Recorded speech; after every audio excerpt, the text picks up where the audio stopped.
What up, SNA Assassinators? This is Super Ninja Austin back here with another podcast video.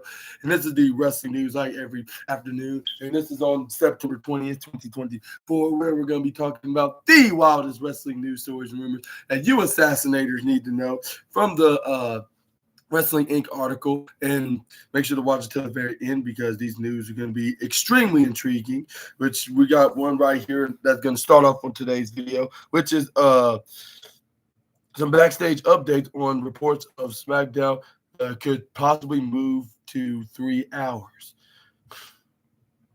WWE will look to add a third hour to WWE SmackDown at the start of the new year, according to a new report. From WrestleVotes, USA Network will broadcast the new 3-hour version of WWE SmackDown being Friday, January 5. This would be more in line with and how USA airs airs episodes of WWE Raw, which in a slight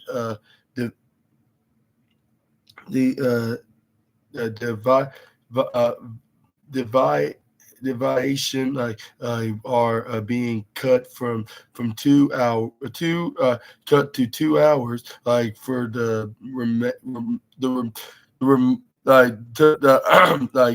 it got cut down to 2 hours for the remainder of 2024. Dave Meltzer of the Wrestling Observer newsletter broke down the financials of SmackDown, the expansion, claiming that although USA pays WWE less per hour for SmackDown than Fox did, which is 96.3 million versus 102.5 million.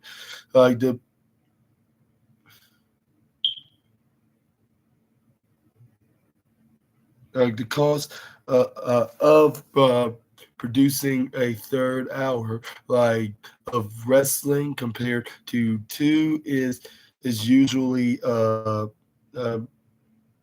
minimal, making it relatively low risk, high reward, on the wrestling on the WWE side. However, the big question with Fridays is always how many people will actually sit down and watch.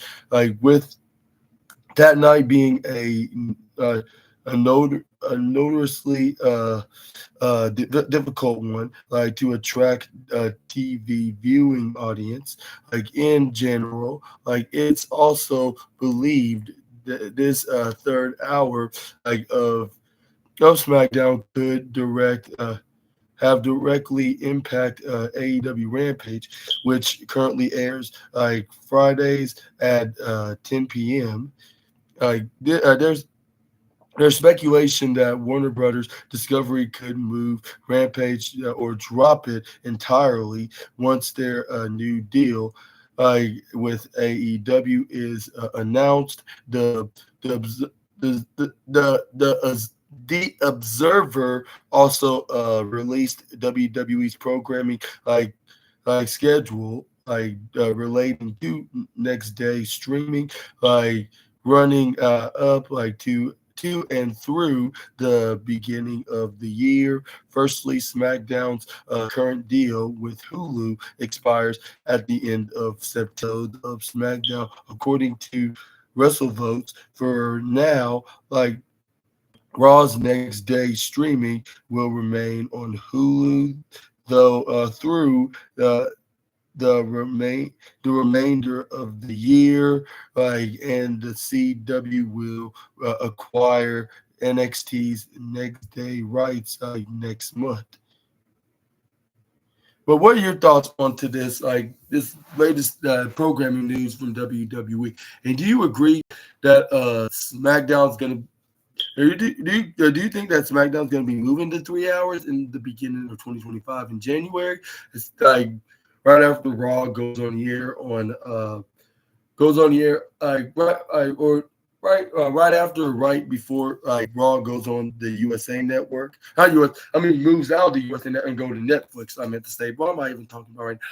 But do you think SmackDown's gonna be like on Raw on the start of 2025, and then they're gonna both be 3 hours, or do you think or do you think it's going to be sticking with like it is, like if Raw is gonna move back to 3 hours once once they get out of the USA Network, when they signed a short extension, like for them to be on for 2 hours on the USA Network, which that which I'm not sure like if this is a good idea, like because like yeah, it wouldn't like I would say it's entirely a good idea, but at the same time, like it'd be quicker, and you don't have to worry about like watching like for another extra hour. But at the same time, like yeah, it's not gonna get like it won't be good for the talent side of things. Like that's trying to get some TV time in WWE. Like what's her name said, the CEO Mercedes Monet on her what's that, her newsletter, not newsletter, her Monet Max, that's what's called. Like yeah, like it wouldn't give that many talent like some TV time to go out there and and give it what they got, like and trying to make it have much more hours, like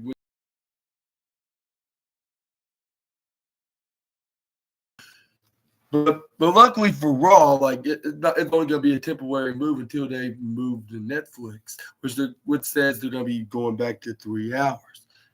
And and yeah, and do you think this is a smart move to do it that way? Also, let me know. But I'm gonna ask you questions about just ask you a question about this, and then what are your thoughts on the streaming deals with Hulu and yeah, they said they're gonna move it like the next day on SmackDown. I mean, SmackDown's gonna be moved to the Peacock streaming service, like with the next day reruns be immediately be available there, like with them leaving the Hulu, and then also Raw, also, and then Monday Night Raw, like that, like it said they're gonna stick around for the foreseeable future until the end of the year, and maybe they're gonna move fully to Netflix, like with the next day's reruns will be airing like right exactly after they play it live on that streaming service. Let me know in the comment section right down below about that as well, and also and then yeah, and then let me know in comments like was this also a smart move that CW got full access of NXT, like even for next day streaming, like for the rerun episodes. But yeah, I'm gonna let you guys decide right down below. But let's move on. We got a backstage report like says this AEW star was asked for released. Yeah, we got more interesting news to another as AEW's extension like has objectively done a lot of good for the wrestling business. Another viable option like for wrestlers like to their ply their trade while earning major money in North America. But within any organization, there will always be those who end up unhappy for a long time. Reporting has suggested that Miro, formerly known as Rusev in WWE, has been displeased with his tenure in the promotion, and now it appears he wants out.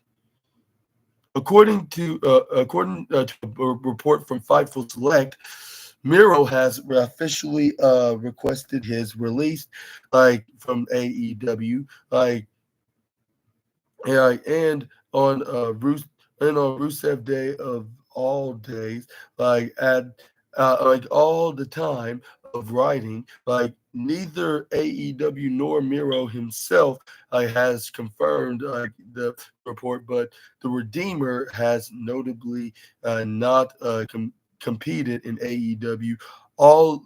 At all this year in 2024, with his last match taking place during the company's last pay-per-view in 2023, which is World's End. According to Fightful's sources, Miro ended up being sidelined for longer than than anticipated, like after his match at World's End, but that he recovered a long time ago, like which the star previously confirmed, explaining that his injuries were seen to back in January.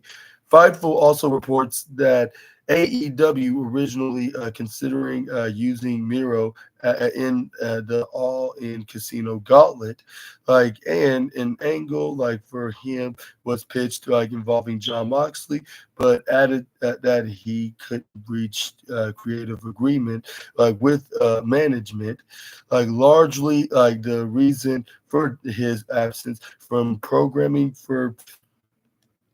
uh, for the past 2 years. The report further pointed out that there's no confirmation if Miro's been granted his release yet, or if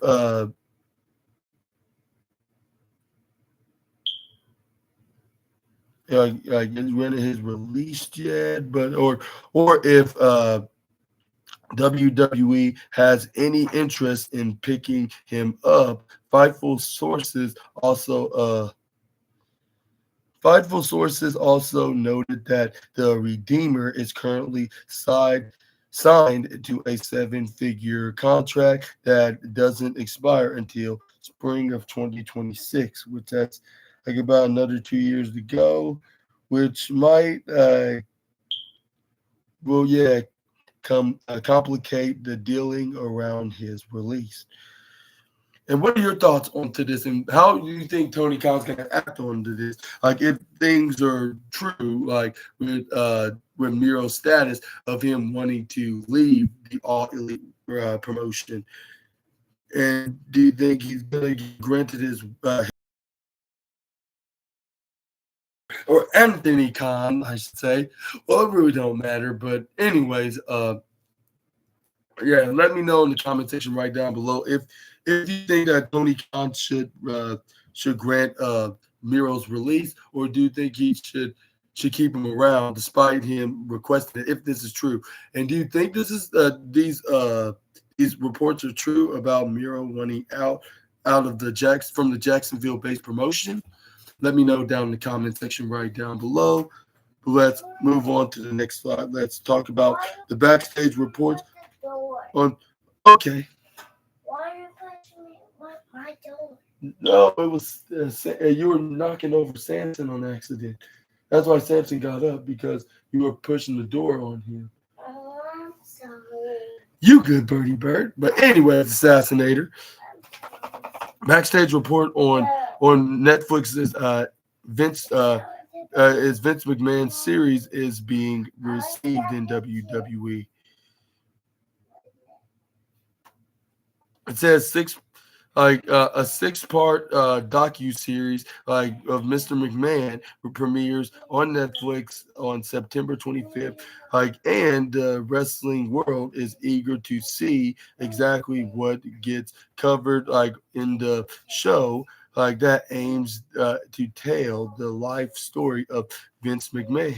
While the show has been in the works for many years, the darker side of McMahon's personal life, right to and including the ongoing Janelle Grant and the Janelle Grant lawsuit. Yeah. Mama, I love you. You love me. We are happy. I remember that. Excuse me for a moment. Okay, Birdie Bird. Let me put some more.